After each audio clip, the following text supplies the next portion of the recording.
ये सनकादि मुनि बद्रीनाथ धाम में घूम रहे थे खूब आनंद से, भजनानंदी है, इनको भजन में ही आनंद आता है, भगवान की कथा में ही आनंद आता है। घूमते घूमते क्या देखा कि दूर से नारद जी आते हुए दिखाई दिए, और जब नारद जी आते हुए दिखाई दिए तो मन और प्रसन्न हो गया। अरे वाह, आनंद आ गया, आज तो एक भगवान का भक्त और मिल गया, आज तो भगवान की कथा में और आनंद आएगा, कुछ और नए प्रसंगों पर चर्चा होगी। भजनानंदियों का यह एक शौक भी है मान कि उनको कोई बढ़िया भजन करने वाला मिला तो मन बड़ा प्रसन्न हो जाता कि आज बड़ा आनंद आ गया भाई, आज तो और सुंदर भजन होगा और बढ़िया कथा होगी। जैसे जैसे संगत हो उसको अपनी अपनी संगत में आनंद आए, जिसको गप मारने में आनंद आता होगा है, कोई बढ़िया बातें बताना, अरे बहुत बड़ी बात को बैठो तो सही है, उसको बातों का ही आनंद। सनकादि ऋषियों ने जब देखा कि नारद जी आ रहे बड़े प्रसन्न हुए, इनको कथा का इतना आनंद है कि ये 4 भाई हैं, 4 भाइयों में जब कोई कथा सुनाने वाला मिल गया तो चारों भाई कथा सुन लेते हैं, नहीं तो एक भाई व्यासपीठ पर बैठते हैं, 3 भाई श्रोता बन जाते। इनका जीवन ही कथा है। नारद जी को जब आते देखा, नारद जी और पास आए और नारद जी के मुख पर जब दृष्टि गई तो चारों भाई आश्चर्य में पड़ गए। चारों भाइयों ने देखा, हे भगवान, नारद जी को आज तक ऐसा कभी नहीं दिखा। नारद जी का मुख उतरा हुआ है, मुख की लालिमा हटी हुई है, बड़ी चिंता तुर नारद जी हो। चारों भाइयों ने क्रमशः बारी बारी प्रश्न पूछा। कथम ब्रह्मन दीन मुख कुतश्चिंता तुरो भवान् त्वरितं गम्यते कुत्र कुतस्सागमनं तव कुतस्सागमनं तव। पहले भाई ने पूछा कथम ब्रह्मन दीन मुख, अरे भैया क्या बात, ऐसे मुंह क्यों लटकाए हुए हो। दूसरे भाई ने पूछा कुतश्चिंता तुरो भवान्, क्या चिंता है भैया। तीसरे भैया ने कहा त्वरितं गम्यते कुत्र, ये दौड़ते हुए जा कहां रहे हो। चौथे भाई कह रहे कुतस्सागमनं तव, आ कहां से रहे हो। नारद जी आप भी कुछ नहीं बोले। फिर चारों भाई एक स्वर में बोले, इदानीं शून्य चित्तोऽसि गतवित्तो यथा जना तवेदं मुक्त संगस्य नोचिदं वद कारणम्। बोले भाई ऐसी बात क्या हुई कि तुम्हारा चेहरा इतना उतरा हुआ क्यों है। तुम्हारा मुख देखकर तो ऐसा लगता है कि किसी कृपण का सारा धन खो गया। एक तो बेचारा कंजूस और जितना बचा कुचा धन था वो भी खो गया। ऐसा क्या खो गया तुम्हारा संसार, ऐसा क्या खो गया।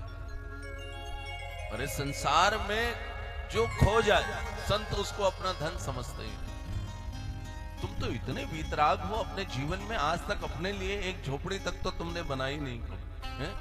कहीं 2 घड़ी से ज्यादा तुम कहीं टिके नहीं, नित्य भजन में हरिनाम जप में लगे रहते हो, तुमको किस बात की चिंता भाई। ऐसा मुख बनाया है तुम। और जो संसार में खो जाए जल जाए ऐसे धन को संत अपना धन समझते हैं। संत अपना धन उसी को समझते हैं जो परमात्मा की कृपा से मिला हो, और जो परमात्मा के चिंतन में लग जाए संत उसी को अपना धन समझते हैं। मीराबाई भी इतने बड़े साम्राज्य की महारानी थी, सारा ऐश्वर्य त्याग दिया केवल एक ही धन में। कहने लगी, पायो जी मैंने राम रतन धन पायो, पायो जी मैंने राम रतन धन पायो, पायो जी मैंने राम रतन धन पायो, पायो जी मैंने राम रतन धन पायो। वस्तु अमोलिक दीनी मेरे सतगुरु, वस्तु अमोलिक दीनी मेरे सतगुरु, वस्तु अमोलिक दीनी मेरे सतगुरु, वस्तु अमोलिक दीनी कृपा कर अपनायो, पायो जी मैंने कृपा करे अपनायो, पायो जी मैंने राम रतन धन पायो, पायो जी मैंने राम रतन धन पायो।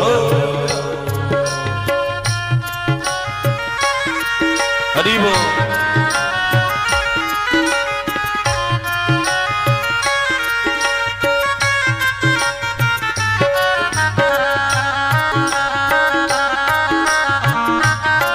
जय हो।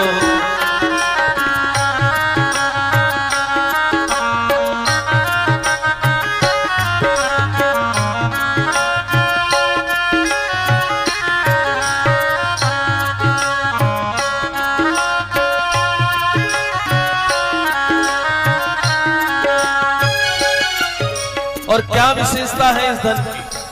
जिसको ये धन मिला, इस धन की विशेषता क्या है? खर्च न फूटे, चोर न लेवे, खर्च न फूटे, चोर न लेवे, खर्च न फूटे, चोर न लेवे, खर्च न फूटे, चोर न लेवे, दिन दिन बढ़त सवायो, पायो जी मैंने दिन दिन बढ़त सवायो, पायो जी मैंने राम रतन धन पायो, पायो जी मैंने राम रतन धन राम रतन धन राम